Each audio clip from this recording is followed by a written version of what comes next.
Hello hi friends, ರುಚಿಗಳು by ಮಾನಸ ಚಾನೆಲ್ಗೆ ಸ್ವಾಗತ. ಇವತ್ತು ನಿಮ್ಗೆ ನಾನು ಸಿಂಪಲ್ ಆಗಿರೋಂತ ಡಿಶ್ ನ ಪೂಜೆಗೆ ಮತ್ತೆ ಹಬ್ಬಕ್ಕೆ ಮಾಡ್ಕೊಳ್ಳುವಂತ ಡಿಶ್ ನ ನಿಮ್ಗೆ ತೋರಿಸ್ತಾ ಇದ್ದೀನಿ. ಹಾಗೆ ನನ್ನ ಚಾನೆಲ್ ನ ಸಬ್ಸ್ಕ್ರೈಬ್ ಮಾಡಿ, ಲೈಕ್ ಬಟನ್ ನ ಪ್ರೆಸ್ ಮಾಡಿ ಫ್ರೆಂಡ್ಸ್. ಈಗ ಇದಕ್ಕೆ ನಾನು 4 ಕ್ಯಾರೆಟ್, ದೊಡ್ಡ ದೊಡ್ಡ ಕ್ಯಾರೆಟ್ 4-5 ಕ್ಯಾರೆಟ್ ನ ತಗೊಂಡಿದ್ದೀನಿ. ಅದನ್ನ ಈ ತರ ಹಿಂದೆ ಮತ್ತೆ ಮುಂದ್ಗಡೆ ಕಟ್ ಮಾಡ್ಕೊಂಡು ಇದನ್ನ 3 ಭಾಗ ಮಾಡ್ಕೊಳ್ಳಿ. 3 ಭಾಗ ಮಾಡ್ಕೊಂಡು ಅದನ್ನು ಕೂಡ ಒಂದು ಪೀಸ್ ತಗೊಂಡು ಮಧ್ಯಕ್ಕೆ ಈ ತರ 4 ಭಾಗ ಮಾಡ್ಕೊಂಡು ಅದನ್ನ ಉದ್ದುದ್ದಕ್ಕೆ ಕಟ್ ಮಾಡ್ಕೊಳ್ಳಿ. ಉದ್ದುದ್ದ ಕಟ್ ಮಾಡ್ಕೊಂಡು ಸಣ್ಣ ಸಣ್ಣಕ್ಕೆ ಪೀಸ್ಗಳನ್ನ ಮಾಡ್ಕೊಳ್ಳಿ. ಎಲ್ಲಾ ಕ್ಯಾರೆಟ್ 5 ಕ್ಯಾರೆಟ್ ನ ಕೂಡ ಇದೇ ತರ ಸಣ್ಣ ಸಣ್ಣಗೆ ಪೀಸ್ ಮಾಡ್ಕೊಳ್ಳಿ. ಇದನ್ನ ಇವಾಗ 5 ಕ್ಯಾರೆಟ್ ಈ ತರ ಪೀಸ್ ಮಾಡಾಗಿದೆ ನೋಡಿ. ಈ ತರ ಎಲ್ಲ ಸಣ್ಣ ಸಣ್ಣಕ್ಕೆ ಪೀಸ್ ಮಾಡಿ ಇಟ್ಕೊಳ್ಳಿ. ನೆಕ್ಸ್ಟ್ ಬೀನ್ಸ್ ನಾನು 1/4 kg ಅಷ್ಟು ಬೀನ್ಸ್ ತಗೊಂಡಿದ್ದೀನಿ. ಅದನ್ನು ಕೂಡ ಈ ತರ ಹಿಂದೆ ಮುಂದೆ ಕಟ್ ಮಾಡ್ಕೊಂಡು ನಾನು ಫ್ರೆಂಚ್ ಬೀನ್ಸ್ ನ ತಗೊಂಡಿದ್ದೀನಿ. ಇದರಲ್ಲಿ ನಿಮ್ಗೆ ನಾರಿನ ಅಂಶ ಇರೋದಿಲ್ಲ. ಹಾಗೆ ಅದಕ್ಕೆ ನೀವು ಇದನ್ನ ಹಾಗೆ ಕಟ್ ಮಾಡ್ಕೋಬಹುದು ಈಸಿಯಾಗಿ. ನೋಡಿ ಈ ತರ ಇದನ್ನು ಕೂಡ ಸಣ್ಣ ಸಣ್ಣಕ್ಕೆ ಈ ತರ ಕಟ್ ಮಾಡ್ಕೊಳ್ಳಿ. ಕಟ್ ಮಾಡ್ಕೊಂಡು ಎರಡನ್ನು ಕೂಡ ಇವಾಗ ಒಂದು ಬಾಣ್ಲಿ ಇಟ್ಕೊಳ್ಳಿ, ದೊಡ್ಡ ಸೈಜ್ದು. ಆ ಬಾಣ್ಲಿಗೆ 3-4 ಸ್ಪೂನ್ ಅಷ್ಟು ಎಣ್ಣೆ ಹಾಕೊಳ್ಳಿ.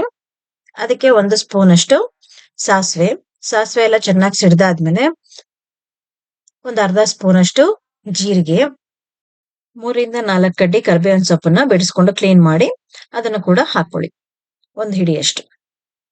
ಹಾಗೆ ಹಸಿಮೆಣಸಿನಕಾಯಿ ಕೂಡ ಒಂದು 4-5 ಹಸಿಮೆಣಸಿನಕಾಯಿ ಕೂಡ ಹಾಕೋತಾ ಇದ್ದೀನಿ. ಇನ್ನು ಖಾರ ಜಾಸ್ತಿ ಬೇಕು ಅಂದ್ರೆ ಇನ್ನೊಂದ್ 2-3 ಎಕ್ಸ್ಟ್ರಾ ನೀವು ಹಾಕೋಬಹುದು.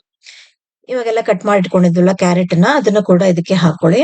ಅದ್ರ ಜೊತೆಗೇನೆ ಬೀನ್ಸ್ ಕೂಡ ಹಾಕೊಳ್ಳಿ. ಎಲ್ಲನೂ ಹಾಕೊಂಡು ಒಂದ್ 2-3 ನಿಮಿಷ ಇದು ಒಂಚೂರು ಎಣ್ಣೆನಲ್ಲಿ ಚೆನ್ನಾಗಿ ಫ್ರೈ ಆದ್ರೆ ಟೇಸ್ಟ್ ತುಂಬಾ ಚೆನ್ನಾಗಿ ಬರುತ್ತೆ. ಇದನ್ನ ಒಂದ್ 2-3 ನಿಮಿಷ ಫ್ರೈ ಮಾಡ್ಕೊಳ್ಳಿ ಚೆನ್ನಾಗಿ. ಈ ತರ ನೀವು ಮನೆಯಲ್ಲಿ ಚಿಕ್ಕ ಚಿಕ್ಕ ಫಂಕ್ಷನ್ ಗಳಿಗೂ ಕೂಡ ಈ ತರ ಪಲ್ಯ ಮಾಡ್ಕೋಬಹುದು, ಮತ್ತೆ ಪೂಜೆಗೂ ಮಾಡ್ಕೋಬಹುದು. ಯಾಕೆಂದ್ರೆ ಇದಕ್ಕೆ ಆನಿಯನ್ ಗಾರ್ಲಿಕ್ ಏನು ಹಾಕಿಲ್ಲ. ಇದು ಮುಳುಗೋ ಅಷ್ಟು ನೀರ್ ಹಾಕೊಳ್ಳಿ. ಒಂದ್ 2-3 ಗ್ಲಾಸ್ ಅಷ್ಟು ನೀರ್ ಹಾಕೊಂಡು ಇದ್ರ ಮೇಲೆ ಒಂದು ಮುಚ್ಚಳನ ಮುಚ್ಚಿ ಹಾಗೆ ಇಟ್ಬಿಡಿ. ಇವಾಗ್ಲೇ ಉಪ್ಪು ಹಾಕಕ್ ಹೋಗ್ಬಿಡಿ.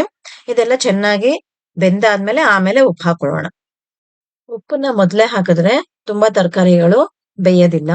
ಅದಕ್ಕೆ ಉಪ್ಪು ಹಾಕೊಳ್ದೆ ಬೇಯಿಸ್ಕೊಂಡ್ರೆ ತುಂಬಾ ಬೇಗ ಬೇಯುತ್ತೆ ಅದು. ನೋಡಿ ಇವಾಗ ಆಲ್ರೆಡಿ ಅರ್ಧ ನೀರ್ ಕಡಿಮೆ ಆಗಿದೆ. ಇವಾಗ ಬೀನ್ಸ್ ಕ್ಯಾರೆಟ್ ನ 1-2 ಪೀಸ್ ನ ನೀವು ಈ ತರ ತಗೊಂಡು ಟೇಸ್ಟ್ ನೋಡಿ. ಬೆಂದಾಗಿದ್ಮೇಲೆ ಇವಾಗ 2 ಸ್ಪೂನ್ ಉಪ್ಪನ್ನ ಇದಕ್ಕೆ ಹಾಕೋತಾ ಇದ್ದೀನಿ. ಹಾಗೆ ಕೊತ್ತಂಬರಿ ಸೊಪ್ಪು ಕೂಡ 1 ಹಿಡಿಯಷ್ಟು ಹಾಕೊಳ್ಳಿ. ಹಾಗೆ ತೆಂಗಿನಕಾಯಿ ನಾನು ಇದಕ್ಕೆ ಸ್ವಲ್ಪ ಜಾಸ್ತಿ ಹಾಕೋತಾ ಇದ್ದೀನಿ. ಅರ್ಧ ಚಿಪ್ಪಷ್ಟು ತೆಂಗಿನಕಾಯಿನ ತುರ್ಕೊಂಡು ಹಾಕೋತಾ ಇದ್ದೀನಿ ಇದಕ್ಕೆ.